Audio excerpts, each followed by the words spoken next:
tentang sejarah tentang Pantai Ora, Pak?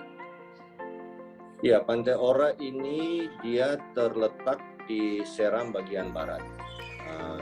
Dia ada di dalam teluk.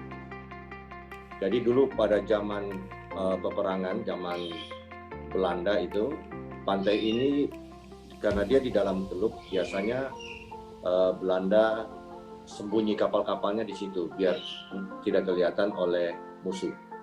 Dan di depan Pantai Ora itu ada sungai atau kali, di orang Ambon bilang kali, namanya air Belanda. Mungkin karena zaman dulu orang-orang Belanda suka mandi di situ.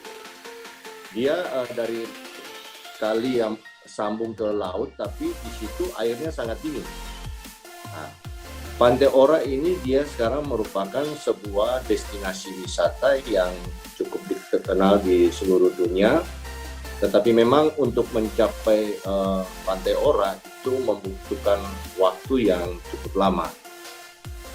Kalau perjalanan dari kota Ambon mau menuju ke Pantai Ora, pertama-tama kita harus naik mobil menuju ke pelabuhan kapal cepat, yaitu mungkin sekitar setengah jam dari kota. Kemudian dari pelabuhan namanya Pelabuhan Tulehu, itu kita harus naik kapal cepat kurang lebih 1,5 jam. Kemudian kita baru sampai di Kota Masohi. Kota Masohi itu adalah ibu kota dari Kabupaten Maluku Tengah. Kemudian dari Kota Masohi kita naik lagi mobil sekitar 3 jam sampai di namanya Desa Saleman. Kemudian dari Desa Saleman itu kita naik boat, di sini dibilang speedboat yang kecil-kecil, itu harganya sekitar satu orang 10.000, menuju ke Pantai Ora itu kurang lebih sekitar 10 menit. Tapi memang pantainya cukup bagus, dia lautnya tenang dan dia berada di belakang, pinggir laut langsung tebing batu. Jadi memang pemandangannya cukup bagus dan penginapannya semua di atas laut. Baik Pak, untuk pertanyaan selanjutnya, mengapa tempat ini bisa dijadikan tempat wisata dan apa yang menjadi daya tarik di tempat wisata ini? Jadi memang pertama di situ untuk snorkeling ya, itu cukup bagus dan juga orang bisa dari situ nginap di situ bisa menuju ke beberapa destinasi. Dari situ dengan speed lagi dari Ora kita bisa menuju ke Pulau 7. Ada 7 pulau yang sangat bagus. Nah, kemudian juga ada jarak sekitar 15 menit juga dengan boat. Itu kita bisa makan ikan segar di keramba yang namanya keramba cinta. Jadi keramba ikan itu dibuat di laut bentuknya hati, love. Jadi di situ ditaruh ikan-ikan yang dari laut, tinggal kita mancing, kemudian kita angkat, kita bakar di situ, makan. Jadi memang tempatnya cukup bagus dan di situ memang untuk snorkeling cukup bagus. Pak, selanjutnya saya mau bertanya, bagaimana cara meningkatkan kualitas di tempat wisata Pantai Ora ini, Pak? Jadi memang Pantai Ora ini walaupun menjangkaunya agak jauh, tetapi karena dia sudah di promo sampai ke luar negeri, maka dia menjadi, jadi selain di Papua ada Raja Ampat, di Maluku itu ada Pulau Ora. Jadi orang di luar negeri pun sudah tahu Pulau Ora, apalagi orang dari Eropa, lebih khusus orang Belanda karena ada ikatan emosi antara Maluku dan Belanda. Oke Pak, lalu untuk pengelolanya sendiri, yang mengelola siapa ya Pak Pantai Ora ini? Yang mengelola ini memang kalau pandangan saya ya sebagai orang yang biasa suka traveling, memang hotelnya ini cukup bagus dan dikelola oleh orang asli Maluku, namanya Ibu Ana Latuponsina. Dia memang mengelolanya sangat bagus.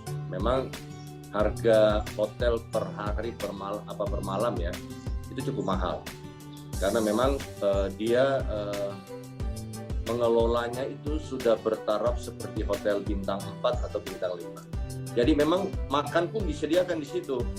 karena kita nggak bisa cari makan di luar karena dia ada di pinggir laut, dan kalau mau cari makan harus naik boat lagi, sedangkan boat kan tidak ada kalau kita malam.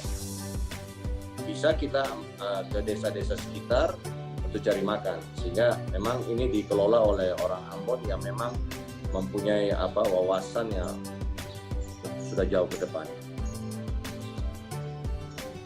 Pertanyaan selanjutnya, untuk berwisata di Pantai Ora ini kita bisa di hari apa aja dan dari jam berapa aja ya Pak?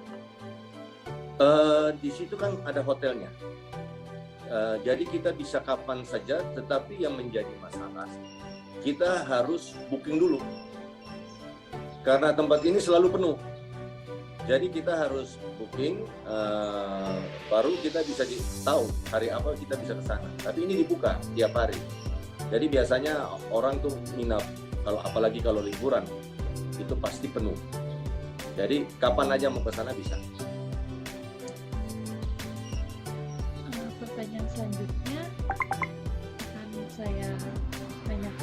yang saya akan tanyakan adalah bagaimana tempat wisata ini tuh diperkenalkan di khalayak luas agar lebih terkenal. Terus menurut warga sekitar dalam gimana sih warga sekitar melestarikan tempat wisata ini? Ya, jadi memang tempat ini memang sudah dipublish ya ke seluruh dunia ya, Indonesia dan seluruh dunia. Kemudian memang karena di Seram Utara ini banyak destinasi wisata, sehingga masyarakat di sekitar itu memang sudah betul-betul bisa menjaga. Karena memang Pantai Ora ini dan destinasi di sekitarnya itu dapat meningkatkan ekonomi daripada masyarakat di situ. Ya, misalnya sewa boat, kemudian ada jualan-jualan kecil, kemudian jualan-jualan tradisional. Ini dengan sendirinya mengangkat ekonomi masyarakat, sehingga masyarakat sangat menjaga lingkungan di sekitar situ. Bagaimana tanggapan para wisatawan lokal maupun mancanegara tentang tempat ini, Bapak? Yang saya tahu ya, mungkin saya tidak usah menyampaikan pendapat orang, tapi pendapat saya pribadi saja tempat ini sangat bagus. Sangat bagus karena kita nginapnya di Pantai Ora, kita bisa snorkeling, bisa berenang di Pantai Ora, tetapi kita juga bisa ke tempat-tempat lain, destinasi wisata yang jadi memang kalau menurut saya dan apa yang saya dengar misalnya dari para wisatawan dari mancanegara ya, tempatnya cukup bagus, cukup bagus. Ada keunikan yang apalagi yang tadi saya sampaikan itu soal air Belanda. Kali airnya itu dibilang air Belanda, itu airnya sangat dingin, bersih dan dingin. Jadi biasa orang habis mandi di pantai bersih-bersih di situ pakai air tawar. Jadi memang betul-betul sangat bagus. Nah, pertanyaan terakhir Bapak, apa saja dampak yang dihasilkan dengan adanya tempat wisata ini secara sosial maupun ekonomi? Sangat sosial dan ekonominya sangat luar biasa seperti yang tadi sudah saya sampaikan ya. Pertumbuhan ekonomi masyarakat kalau di tempat yang di Pantai Ora ini memang di situ tidak ada perkampungan. Di situ memang betul-betul Pantai Ora itu aja yang ada hotel itu. Tetapi untuk menjangkau situ kan kita 10 menit itu dari desa namanya Desa Saleman. Di sinilah masyarakat pertumbuhan ekonominya cukup luar biasa. Jadi memang dampak sosial dan ekonominya sangat luar biasa untuk masyarakat di desa sekitar.